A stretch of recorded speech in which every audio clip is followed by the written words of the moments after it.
আসসালামু আলাইকুম। সবাই কেমন আছেন? আশা করছি অনেক ভালো। আলহামদুলিল্লাহ রাব্বিল আলামিন। আপনাদের দোয়ায় আল্লাহর অশেষ রহমতে আল্লাহ পাক অনেকটা ভালো রাখছে, সুস্থ রাখছে। আলহামদুলিল্লাহ, আল্লাহর কাছে লাখ লাখ শুকরিয়া। আজকে শরীরটা আমার একটু পাতলা লাগতেছে, একটু না ভালোই লাগতেছে। মানে কাজ করতে করতে অরান হয়ে যাইতেছি, কিন্তু আমার শরীর কাঁপুনিটা যাইতেছে না।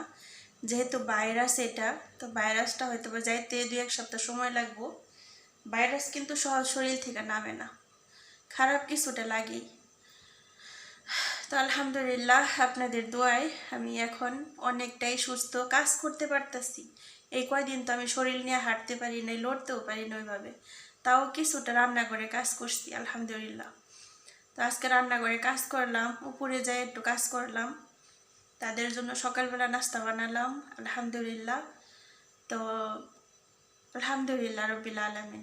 একটা জিনিস আপনাদের সাথে শেয়ার করি, যে আল্লাহর উপরে কোনো কিছু হয় না। মানুষে যদি কেউ কারো ক্ষতি করতে চায়, যেমন আমি একটা ক্ষতি মানুষে কইরা দিলাম, এখন যা খুশি তাই হোক। আসলেই মানুষ কিন্তু মানুষের কতটুকু ভালোবাসে জানি না, কিন্তু আল্লাহ পাক রাব্বুল আলামিন তার বান্দারে অনেক ভালোবাসে, কারণ সে তার বান্দার অনেক যত্নে অনেকভাবে আল্লাহ পাক আমাদেরকে সৃষ্টি করছে আল্লাহর মনের মতো আলহামদুলিল্লাহ।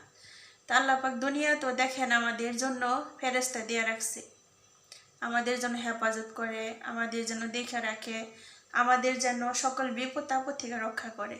ঠিক তেমনি আরেকটা জিনিস আমি শেয়ার করি আপনাদের সাথে। এখন আমি জোহরে নামাজ পড়লাম, পড়া হঠাৎ করে মনে হইলো যে আমি একটু হাদিসের বইটা বের করে আমি একটু পড়ি, কিছু একটা সূরা কারাত পড়ি। হঠাৎ করে আমার সর্বপ্রথমেই বইটা খোলার সাথে সাথেই সূরার বইটা আমি খোলার সাথে সাথে আমার কাছে মনে হইলো আমি ইয়াসিন সূরাটাই পড়ি। বিশ্বাস করেন আলহামদুলিল্লাহ, আমি ইয়াসিন সূরাটা পড়লাম। বইটা দেখে দেখে আমি ইয়াসিন সূরাটা পড়লাম। পড়ার সাথে সাথে পড়ার পর পর আমি একটা সময় ইয়াসিন সূরা পড়তাম, অনেক দেরি হইতো। আজকে আলহামদুলিল্লাহ রব্বিল আলামিন তাড়াতাড়ি পড়লাম, আর ভিতরে একটা শান্তি ফিল করতেছি, একটা ভালো লাগা কাজ করতেছে। আসলে কি জানেন, আল্লাহর উপরে দুনিয়ার চেয়ে কেউ কোনো কিছুই হয় না। আল্লাহর রহমত, বরকত, আল্লাহর ভালোবাসা, ভালো লাগা অন্যরকম, সুবহানাল্লাহ। তা আমরা যতই ক্ষতি করতে চাক, যতই কারো ভালো না চাক, কিন্তু আল্লাহ পাক রাব্বুল আলামিন বান্দা সবসময় ভালো চায়। দেখেন, সবসময় আল্লাহর উপরে বিশ্বাস রাখলে, আল্লাহর উপরে ভরসা রাখলে সব কিছু সুন্দর হয়, সুবহানাল্লাহ। আমার যখন অতিরিক্ত টেনশন হয়, তখন আমি আমার ভালো মন্দ সব কিছু না আমি আল্লাহর হাতে দিয়ে রাখি। একজনের হাতে আমি সুইপা দিলাম, সুবহানাল্লাহ। বিশ্বাস করেন, যখন আল্লাহর হাতে একদম দেওয়া হয় যে আল্লাহ সব কিছু তোমার হাতে দিয়ে দিলাম, তুমি আর যা মনে চাই তুমি তাই করো, তোমার যেটা ভালো লাগে তুমি সেটাই করো, সুবহানাল্লাহ। পুরা বিশ্বাস করেন, তখন আল্লাহ পাক আপনি যতটুকু পারতেন, আপনি যতটুকু চাওয়া ছিল, তার চেয়ে সুন্দর হয়, তার চেয়ে ভালো হয়, সুবহানাল্লাহ। আমার অনুভূতিটা আমি আপনাদের সাথে শেয়ার করলাম। দেখেন চেহারার অবস্থা কেরাসিন, কি বলবো। তারপরেও আপনাদের সামনে আসি, আপনাদের সাথে ভালো কিছু শেয়ার করি। তারপরে আপনারা কে কোথা থেকে ভিডিওটা দেখছেন কমেন্ট করবেন। আর আমার অসুস্থতার কারণে আমি কিন্তু ওইভাবে ভিডিও শেয়ার করতে পারতেছি না। তো সবার কাছে দোয়া চাইবা, পুরা ভুল মানুষেরই হয়। আমি এখানে থাকতেছি, তাদের সম্পর্কে অনেক কথা বলি, আমার দুঃখ সুখ আমি আপনাদের সাথে শেয়ার করি। তো আপনারা আমার কাছের মানুষ, আপনারা আমার ভালোবাসার মানুষ, আপনারা আমার আরেকটা ফ্যামিলি। আমি কেন সবসময় আপনাদের সাথে ভিডিও শেয়ার করি, আমি কেন সবসময় আমার দুঃখ সুখ আমি আপনাদের সাথে শেয়ার করি, কারণ আমার ভালো লাগে। আমি মনে করি যে আপনারা আমার পাশে আছেন, আপনারা আমার জন্য দোয়া করেন, আপনারা সবসময় আমাকে সাপোর্ট করেন। আমার কাছের মানুষ, আমার ফ্যামিলির মানুষ। আপন আপন মানুষের সাথে কিন্তু দুঃখ সুখ শেয়ার করা যায়, আপন মানুষের সাথেই নিজের কষ্টটা প্রকাশ করা যায়। তো আমি এটাই মনে করি যে আপনারা আমার কাছের মানুষ, আপনারা আমার ভালোবাসার ফ্যামিলি, আলহামদুলিল্লাহ। তা আপনাদের সবার কাছে একটা কথাই বলবো যে আপুরা, আপনারা আমাকে ভুল বুঝবেন না। আমি আপনাদের আরেকটি বোন, আমি আরেকটা আপনাদের ফ্যামিলি, আলহামদুলিল্লাহ। আমি অনেক ভালোবাসি আপনাদেরকে, বিশ্বাস করেন আপুরা। আমি যখন নামাজ পড়ি, যখন দোয়া করি, তখন আপনাদের জন্য দোয়া করি যে আল্লাহ আমার ভিউয়ার্স ভাই বোনেরা যারা আমার ভিডিও দেখে কিংবা যারা না দেখে তাদেরকে তুমি আল্লাহ হেফাজত করো, আল্লাহ তুমি তাদেরকে ভালো রেখো, তাদেরকে আল্লাহ তুমি আখিরাতে কাজ করার তৌফিক দিও, আল্লাহ তাদের দুনিয়াতে তুমি আল্লাহ জানমালের হেফাজত করো। মানে আমি অনেক দোয়া করি, বিশ্বাস করে না পড়ে, আমি জানি না আমার দোয়া কতটুকু কবুল হয়। আমি সব সময় চাই যে আপনারাও ভালো থাকেন, কারণ আমরা মুমিন মুসলমান। আল্লাহ পাক বেশি পছন্দ করে নিজের জন্য দোয়া করার আগে যদি আমি সবার জন্য দোয়া করি, আমি যদি কারো জন্য দোয়া করি, তা আল্লাহ পাক রাব্বুল আলামিনের কাছে ফেরেশতারা দোয়াটা পৌঁছায় দেয়।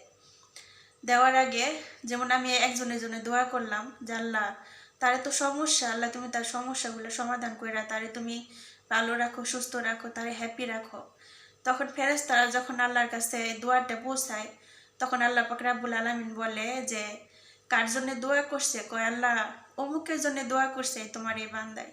তখন আল্লাহ পাক বলে রাব্বুল আলামিন সুবহানাল্লাহ যে হে আমার ফেরেশতাগণ, যার জন্য দোয়া করছে তার আগে যে দোয়া করছে এই দোয়াগুলো আগে তার ভাগ্যে দাও, তারপরে অমুকের জন্য দাও। সুবহানাল্লাহ। তা আমি সবসময় আপনাদের জন্য দোয়া করি, বিশ্বাস করেন আমি সরল সোজা একটা মেয়ে, আমি অনেক সরল সোজা একটা মেয়ে। আমি জানি না আমি কতটুকু ভালো কতটুকু মন্দ, আমি কথা বলতেছি শরীর কাঁপতেছে, ক্যামেরাও কাঁপতেছে। আমি সবসময় দোয়া করি সব দিকে সব সময়। আমার বিশ্বাস করেন আমার যারা অনেকে আছে আমার যাই না শুই না ক্ষতি করে, অনেকে আসে যাই না শুই না আমাদের বিপদে ফেলাইতে চায়। আমি বিশ্বাস করেন আমি তাদের ব্যবহারে তাদের আচরণে কষ্ট পাই না। আমি না তাদের জন্য দোয়া করি, আল্লাহ সে বোঝে নাই, সে যদি সঠিকটা বুঝতো তাহলে কখনো মানুষের ক্ষতি করতে চাইতো না। আল্লাহ আপুরা মাফ করবেন, আমার ক্যামেরা কাঁপতেছে, আমার শরীর কাঁপতেছে। তা আমি এই কি বলে, ও মাই গড, আল্লাহ মাফ করো। তা আমি না এইভাবে আপনার কি বলে আমি তাদের জন্য দোয়া করি এইভাবে, জাল্লা গো সে যদি বুঝতো, সে যদি প্রকৃতিও বুঝতো তাহলে কখনো আমার ক্ষতি করতে চাইতো না। আমার আজকে কয়েক লাখ টাকার ক্ষতি করে দিছে আল্লাহ, আজকে আমার এদিক দিয়ে আমার লাইফের সাইড দিয়ে ক্ষতি করে দিছে। আল্লাহ তুমি তারে হেদায়েত দান করো, তারে তুমি বুঝ দান করো, বিশ্বাস করেন।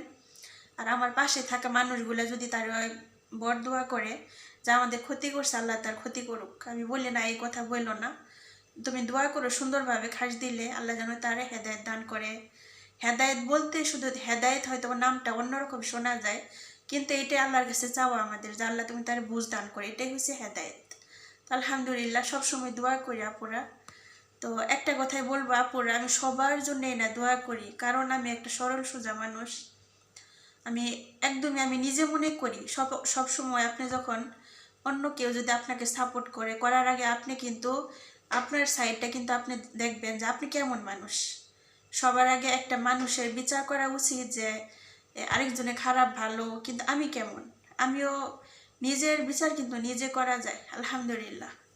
তো অনেকে বলবেন যে আপু তাহলে তুমি এত কিছু বোঝো তাদের নামে এত কিছু বলো, আসলে আপুরা সত্যি কথা বলতে আমি তাদেরকে খারাপ বলতে চাই না, আমার সত্যটা আমি আপনাদের সামনে তুলে ধরি, আমার ভালোটা আমি তুলে ধরি, আমার সাথে কি হইতেছে আমার মানে সব কিছু আমি আপনাদের সাথে তুলে ধরি। তো আপনারা কেউ আমাকে ভুল বুঝবেন না আপুরা, আমি মন থেকে দোয়া করি আল্লাহ পাক যেন আপনাদেরকে ভালো রাখে। আপুরা অনেক কষ্ট করে প্রবাসে আসছি, আজকে 10 বছর শেষ করলাম, অনেক স্যাক্রিফাইস করছি আপুরা। বিদেশের বাড়িতে একটি বাসায় কাজ করতে গেলে অনেক স্যাক্রিফাইস করতে হয়। আমরা ইচ্ছা করলে একটা মনের মতো একটা জিনিস খেতে পারি না, আমরা ইচ্ছা করলে আমরা একটু বাইরের হাওয়া বাতাস খেতে পারি না, আমরা ইচ্ছা করলে আমাদের ফ্যামিলির সাথে সময় দিয়ে কথা বলতে পারি না, আমরা ইচ্ছা করলে আমাদের ভালো একটা পোশাক পরতে পারি না, আমরা ইচ্ছা করলে আজকে একটা শুভ একটা দিন আছে, একটা ভালো একটা দিন আছে, আমরা মন খুইলা নামাজ পড়বো, মন খুইলা একটা কাজ করবো, আমরা করতে পারি না পুরা। আমাদের সময়টা না ওদের হাতে বান্ধা। এই যে একটু ভিডিও করতেছি এখন ম্যাডাম আছে উপরে, আমি অনেক কাজ কইরা শুধু নামাজটা পড়া সূরাটা পাঠ করে আসলাম যে আপুদের সাথে একটা ভিডিও বানাই, একটু শেয়ার করি ভালো মন্দ আমার সুখ দুঃখ। আমি না এই যে এই কথাগুলো বলতে গেলে আমার অনেক কষ্ট লাগে আপুরা, প্রবাস জীবন অনেক কষ্টের। বিশ্বাস করেন আপুরা মাস গেলে ঠিকই বেতন দেয়, যখন আমি এত বছর বেতনও পাই নাই। আচ্ছা, এই বিষয়টা নিয়ে আমি বেতন হাতে নিয়ে আপনাদের সাথে আমি কথা বলবো, ঠিক আছে? বেতন মাস গেলে বেতন দেয় আপুরা অনেক কষ্টের পরে। 30টা দিনে একটা মাস হয়, বুঝছেন? তারপরে বেতনটা দেয় অনেক কষ্টের পরে, তারা বেতনটা দেয়। তো যাই হোক, এই কথা নাই বলি, আপুরা সবাই আমার পাশে থাকবেন, এই বোনটাকে সাপোর্ট করবেন, এটাই চাই। সবাই ভালো থাকুন, সুস্থ থাকুন, আর সবাই বেশি বেশি আল্লাহর নাম নেবেন, বেশি বেশি সূরা কারাত পড়বেন, বেশি বেশি আস্তাগফার পড়বেন। যে ব্যক্তি সবসময় শুধু বাথরুম বাদ দিয়ে আস্তাগফিরুল্লাহ আস্তাগফিরুল্লাহ আস্তাগফিরুল্লাহ, আমি যে তওবা করতেছি এটার মধ্যে কিন্তু আস্তাগ না, আমার কথায় হয়তো উচ্চারণে ভুল হইতেছে, কিন্তু আমি বলতেছি আস্তাগফিরুল্লাহ। তারপরে বেশি বেশি আস্তাগফিরুল্লাহ পড়বেন। এগুলা পড়লে কি হয়, শুধু গুনাহ মাফ হয় না, গুনাহও মাফ হয়, বিপদ আপদ দূর হয়, হঠাৎ করে মনের আশা পূরণ হয়ে যায়। আল্লাহ পাক সকল মনের কথাগুলো পূরণ করে, আপনার সব কাজগুলো আল্লাহ পাক সুন্দর করে ইনশাআল্লাহ। তারপরে সবাই 5 ওয়াক্ত নামাজ পড়বেন, পর্দাভাবে থাকবেন, আল্লাহর নাম নেবেন, বেশি বেশি সূরা কারাত পড়বেন। যেমন আমি কাজ করি আর সূরা কারাত পড়ি। সূরাতুল ফাতিহা বলেন, কুল হুয়াল্লাহ বললেন, সূরাতুল নাস বলেন, আয়াতুল কুরসি বলেন, সবসময় পাঠ করার চেষ্টা করি আপুরা কাজের মাঝে মাঝে, কারণ সময় পাই না তো ওইভাবে বৈশা যে পড়বো, ওই সময়টা পাই না। কিন্তু সবসময় কাজের মধ্যে চেষ্টা করি আল্লাহর নাম নিতে, কারণ আপুরা আজকে মরলে কালকে 2 দিন, এই অন্ধকার কবরে কেউ সাথে যাইব না, শুধু আমলটাই যাইব। জানি না আমার আল্লাহ পাক কতটুকু কবুল করে, চেষ্টা করি করার জন্য। তো ভিডিওটা বড় করে ফেলাইলাম, আসলে কথা বলতে গেলে আমার আবেগে আমি পড়া যাই, অনেক আবেগ হয়ে যায় আমি। তো সবাই ভালো থাকবেন, সুস্থ থাকবেন ইনশাআল্লাহ। আল্লাহ পাক যেন আপনাদেরকে হেফাজতে রাখে। আল্লাহ হাফিজ, আসসালামু আলাইকুম।